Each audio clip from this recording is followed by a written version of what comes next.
that's what the kid, Eric Steckel, he's dating touch that because his version of the Ghetto. But him doing it is just absurd. It's funny. How does he even know about it, man? It's so funny because he learned to play organ just to do that song. I know, but it doesn't fit. It's No, like it's like so odd. He's a rich kid from the suburbs. I know. It doesn't fit. And he does it so good. Well, there's also a great rap version by Too Short. I didn't know that one. Yeah, the Ghetto. Yeah. This is what I came for. The facts. Oh, we have fun. Oh, we'll get around to them. No, right now we're just making shit up. Those pants fucking rock. Well, the others were the same, except they're black and they're new. She just bought them, so she wanted to use that. It's no biggie, though. But anyway, and I forgot the briefcase I was going to give you. Yeah. I was going to give them a copy of the Blue Keys, you know. Oh, I played the hell out of that 2 weeks ago. It's getting a lot of airplay, man, and thank you. And then I ran into Phil Floors and I was telling him I was playing and he was all happy about it. Yeah. Well, that's where we're kicking ass. Well, I know about that, man. Going broke, actually, but that's the same thing in this business. Yeah, that's when you know you're doing good because you're going broke because you got shit out. Now this is classic Little Will. Absolutely. It sure is, but what is the tune, man? Can't quit you, baby. You all right? I did Otis Fresh thing? And he's not pushing that string. He's pulling that string. I know. You ever know Little Milton's not one of them guys that bends the string up. He bends it down. Yeah. He's a wonderful guitarist, and I didn't know that till I worked with him because. No, he had the $1 million voice, and he could do anybody's material and take it away from him. It's a hog slop calling voice. First thing in the morning on the farm, a working man's voice. Yeah. Well, it's a church records voice, There's some too. pain there, too. Yeah. Yeah, he was great, man. I loved him. I've been listening to this song over and over, and if you can give me a good answer, I'm gonna roll with it. Why aren't you doing this kind of music more? Number one, I got my whiskey. Oh, I do that all the time. No, it's just that style. That's you. I do, I did a That Hole in the Wall. R&B almost soul voice. That is you. Jack, do you know Hole in the Wall on the Creedence? Yeah, I love that one. Yeah. Me too.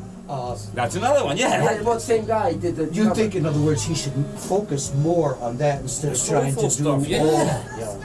But Carl likes me when I play the blues too. I do, but I also like albums that don't. I remember I'm just in the middle of the second album. I said you're trying to be a little bit of everything for everybody. Right.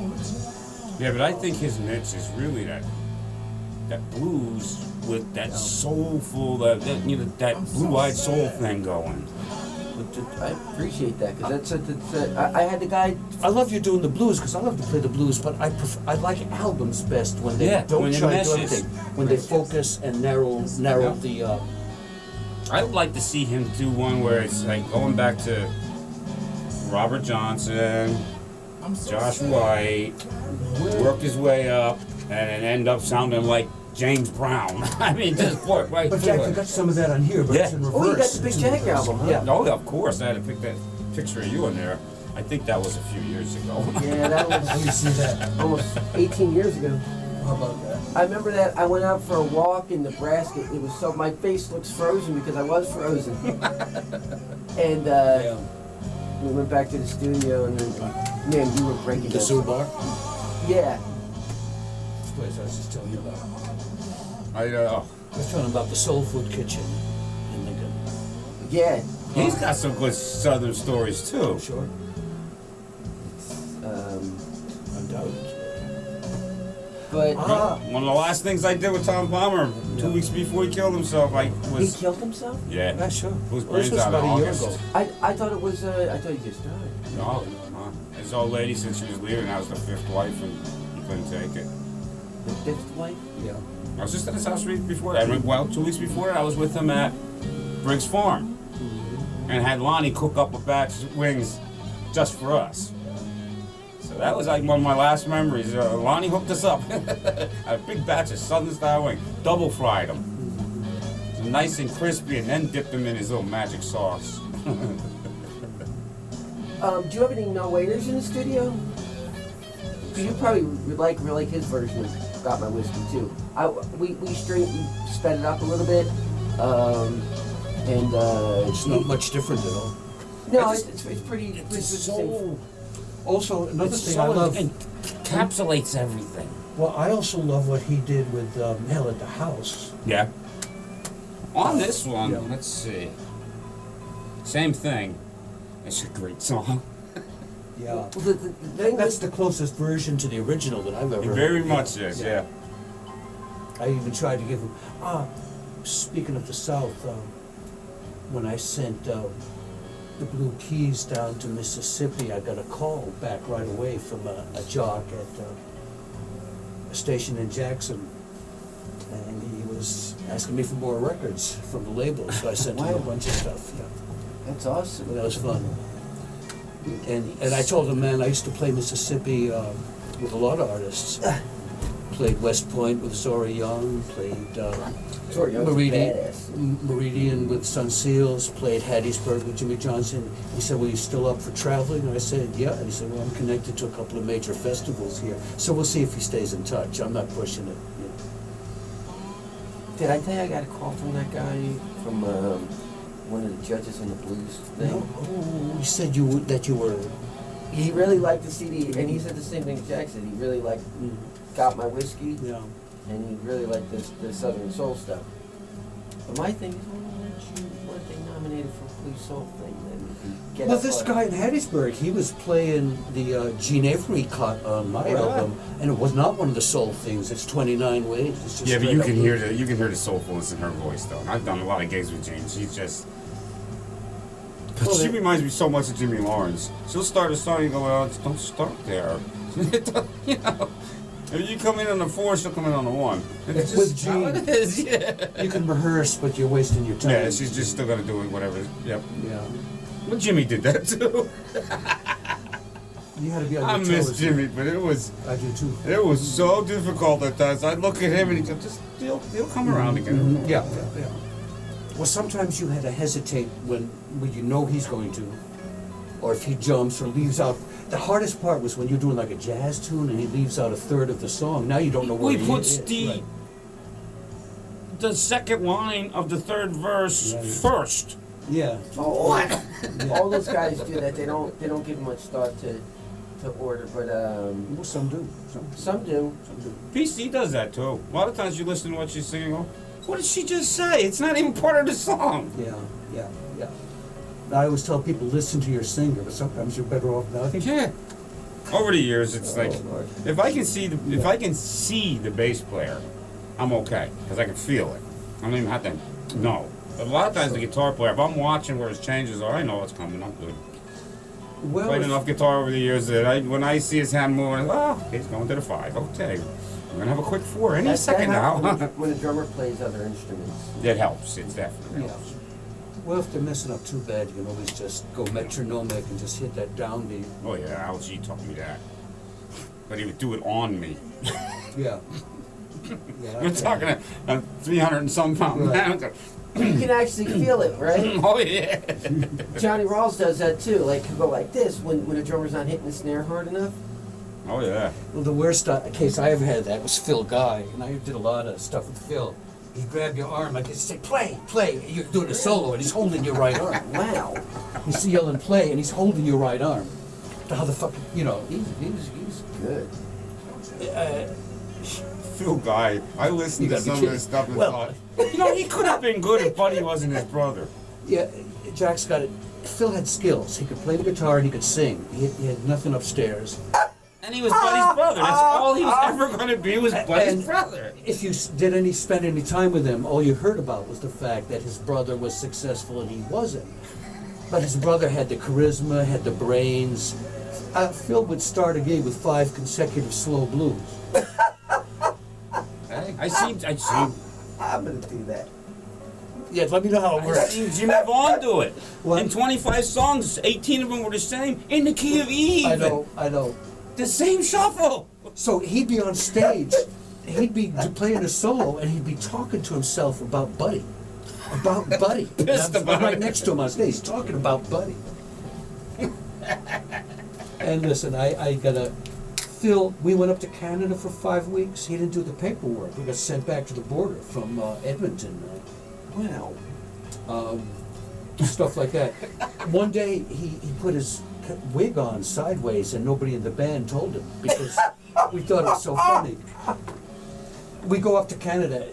It's like a 6-night stand, and he says to everybody in the band, "Now, if any of you guys score some drugs, keep them in my room. And then when you want to get high, you knock on my door." Yeah. Yeah, that's it. Yeah, you know you're gonna save it that way. Yeah, all right. Oh, he's so funny. Something that was on site. Yeah. But he could play and he could sing. That was the shame of it. He was actually very talented. Yeah, I know. He was very much in that school of B.B. King. Mm-hmm. That single note and that kind of, almost like his playing stuttered. You had to wait a little bit and then he would come back in with it. I like that. That little pause really made you think a little bit. Yes. Yeah. Well, Sometimes the pause is, well, you always said that. It's not what you put in, it's what you leave out. well, he did. And in Chicago, they're all into B.B. King. That's Yeah. the man. Yeah. Hey, people. Guess what? Those of you who follow the show remember a few years back, I used to do 1 week, and Mr. Carl Snyder used to do another week. And before that, I was doing nights, and Carl was doing this show. In the studio with me, Carl Snyder, and Christopher Dean. So, why don't we talk to them? Let me see which mics they have. They have the purple one and the red one. And that doesn't mean anything to me, red but one. that keeps me going. I think the red one's on, and I believe this is the purple one. I believe that's on also. Carl, Christopher, how are you? Good. Yep, the same, brother. Having fun. Christopher Dean playing around. What are we playing tonight? Willow. Willow Grove Hotel down on Main Street in Freeman'sburg. Yes. I've been there once or twice. Yeah. I imagine. Yeah. All right, that's a little inside joke, and some of you who know me know exactly what I'm talking about. We were just talking about some of the things on your CD, and CD we're talking about is Call Me Later, Christopher Dean Band, and it's part of the collection of Lost World Music, which happens to be Mr. Chicago Carl's music. I liked on there, one of them, I like quite a few of them, but one of them I really liked, a song called Got My Whiskey. Yes. Talk to me about it. Got My Whiskey is a Mel Waiters tune, and Mel Waiters is a Southern Soul guy. He doesn't really tour in the North, so his music, the way I see it, doesn't get played live in the Northeast. So it's a good way to do something different and original, but at the same time doing a cover. So the way I see it, somebody's got to cover Mel Waiters in the Northeast. So I gave it a shot. As my voice developed and my skills developed, I've been getting more into the Southern Soul. I like it. I wish people were willing to put up the money so bands could come in to do an act and bring a 3-piece horn section with them and do all that. It would be this world would be a better place. Yeah, if they, it's like you said, it's all, I mean, this comes with the logistics and the money in the blues business. I mean, we're already playing for $30 a night most of the time. Well, Jack, also, as somebody that produces records, I wish people would put up the money and buy a record once in a while, because they don't anymore. They just download tracks. So if you're the artist or the producer, you've put your blood, sweat, and tears, heart and soul, all your money, mortgage, everything into the albums, and then you get 4 cents, 9 cents, because they don't buy a CD. They just download a track. Right. And the checks keep coming, the royalty checks. The last one I got was for less than the stamp. Yeah, same here. Same here. Literally, yeah. Those of you who have copyrighted things, you'll know what I'm talking about. The checks do come, but they're worthless. Yeah, they actually spent more money printing it and mailing it out than the whole thing's worth. I didn't think of that, but it's literally true in my case, too. But they keep coming. Yeah. And we were also talking about a picture of Christopher Dean on the inside jacket, a big Jack Johnson and the Oilers, all the way back. Yeah. That was many years ago. Yeah, and thinking a lot about Jack lately. His wife gave me a call over the holidays, and it was a tough loss. So when I look at that, you know, I mean, I was, 23 when I recorded that with those guys, and I was really privileged that they, you know, took the time to break me in and give me a shot. Were you aware of that as it was happening? That, Yes. hey, this is something. Yes, and I had it rammed down my throat. Because most of us don't. We get to do things and we go, oh. No, I had a very specific agenda. There was a lot of guitar players in that band. I said, I'm going to make this work, just as long as I don't care how difficult it is, and it was very difficult, and the rules were very strict.